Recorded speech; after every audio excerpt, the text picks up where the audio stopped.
શું કોઈ કેન્દ્ર સરકારના કર્મચારી હોય અને એમણે ઇમરજન્સી મેડિકલ સિચ્યુએશનમાં ગવર્મેન્ટ લિસ્ટેડ ના હોય, એટલે કે ગવર્મેન્ટની એમ્પેનલ્ડ હોસ્પિટલ ના હોય એવી કોઈ ખાનગી હોસ્પિટલમાં સારવાર લીધી હોય તો ગવર્મેન્ટ એટલે કે જે CGHS અથવા જે કેન્દ્ર સરકારની જે એજન્સી હોય અથવા ડિપાર્ટમેન્ટ છે એ મેડિકલ રિએમ્બર્સમેન્ટનો ક્લેમ નકારી શકે નહીં તેવો લેટેસ્ટ ચુકાદો નામદાર ગુજરાત હાઈકોર્ટે તાજેતરમાં આપેલો છે. તો આ ચુકાદા વિશે ચર્ચા કરવી છે અને હાઈકોર્ટે એના ચુકાદામાં સ્પષ્ટ કરી દીધું કે ડિપાર્ટમેન્ટે ખાલી એટલું જ જોવાનું હોય છે કે એમણે ટ્રીટમેન્ટ લીધી છે કે નહીં, અને ટ્રીટમેન્ટ લીધેલી એસ્ટાબ્લિશ થાય તો કોઈ આ હોસ્પિટલની ટેકનિકાલિટીઝમાં પડવું જોઈએ નહીં. અને નામદાર ગુજરાત હાઈકોર્ટે નામદાર સુપ્રીમ કોર્ટના પણ ચુકાદાનો હવાલો આપેલો છે કે જેમાં પણ સ્પષ્ટ સુપ્રીમ કોર્ટે કીધેલું છે કે ભાઈ ટેકનિકાલિટીમાં પડવું નહીં, ખાલી ટ્રીટમેન્ટ લીધેલી છે એ એસ્ટાબ્લિશ થવું જોઈએ. તો મિત્રો આખો મામલો શું છે હું તમને જણાવું કે ચીફ પોસ્ટમાસ્ટર જનરલ દ્વારા સેન્ટ્રલ એડમિનિસ્ટ્રેટિવ ટ્રિબ્યુનલના આદેશની સામે ગુજરાત હાઈકોર્ટમાં અપીલ કરવામાં આવેલી. અને જે સેન્ટ્રલ એડમિનિસ્ટ્રેટિવ ટ્રિબ્યુનલ છે એ શું છે કે જે કેન્દ્ર સરકારના કર્મચારીઓને સર્વિસને લગતા કે કોઈ નાના મોટા ડિસ્પ્યુટ હોય એનું એડજુડિકેશન કરતું હોય છે એના માટેની કોર્ટ છે, એને કેટ કહેવામાં આવે છે. અને અમદાવાદમાં એ કહેવાય ને કે સરદાર પટેલ સ્પોર્ટ્સ ક્લબ છે એની સામે આવેલી છે નવરંગપુરા વિસ્તારમાં.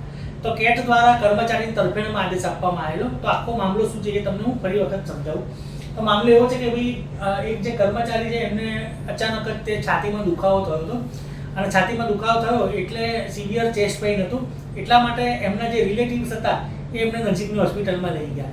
અને નજીકની હોસ્પિટલમાં લઈ ગયા એટલે એમને એવું કહેવામાં આવ્યું હોસ્પિટલના જે ત્યાં હાજર જે ડૉક્ટર કે સ્ટાફ હશે એના દ્વારા કે ભાઈ અમને વધારે પડતું તકલીફ છે તો તમે એમને એક બીજી મોટી હોસ્પિટલ છે સુપર સ્પેશિયાલિટી હોસ્પિટલ, એ હોસ્પિટલમાં તમે લઈ જાઓ. આ હોસ્પિટલ હતી સનશાઇન ગ્લોબલ હોસ્પિટલ છે, ત્યાં લઈ ગયા અને લગભગ 4-5 દિવસ માટે એમની ટ્રીટમેન્ટ થઈ હતી. અને ટ્રીટમેન્ટ બાદ એમને ડિસ્ચાર્જ આપેલો અને એમના જે બિલો છે એ ડિપાર્ટમેન્ટમાં પોસ્ટલ ડિપાર્ટમેન્ટમાં રજૂ કરવામાં આવ્યા હતા.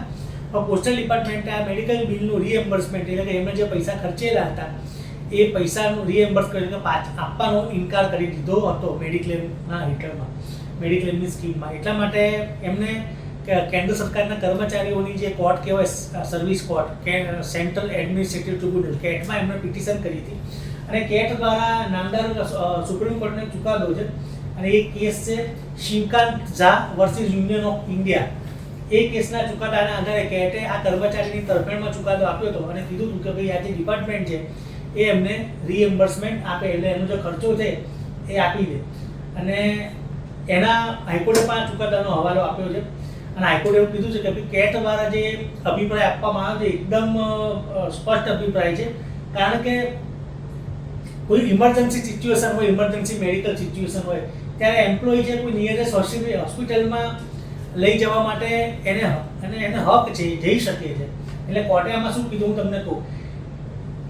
In our view, since the CAT has correctly taken the view that in case of emergency situation, the employee was entitled to go to the nearest hospital and it had been established in the instant case that the respondent did in fact undergo medical treatment in Sunshine Global Hospital, the claim of medical reimbursement cannot be denied. એટલે કે આપણે જ્યાં private હોસ્પિટલમાં સારવાર લીધી તેમનો claim denied કરી શકાય નહીં.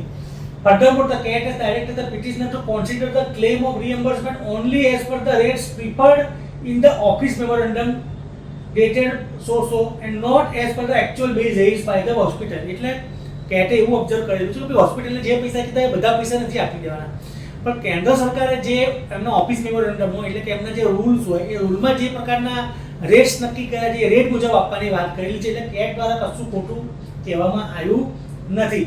આથી આ જે ડિપાર્ટમેન્ટ છે એને ઓફિસ મેમોરેન્ડમ મુજબના રેટ મુજબ આપવાનું રિએમ્બર્સમેન્ટ આપવું જોઈએ અને એનાથી એને કોઈ તકલીફ થાય એવું નથી.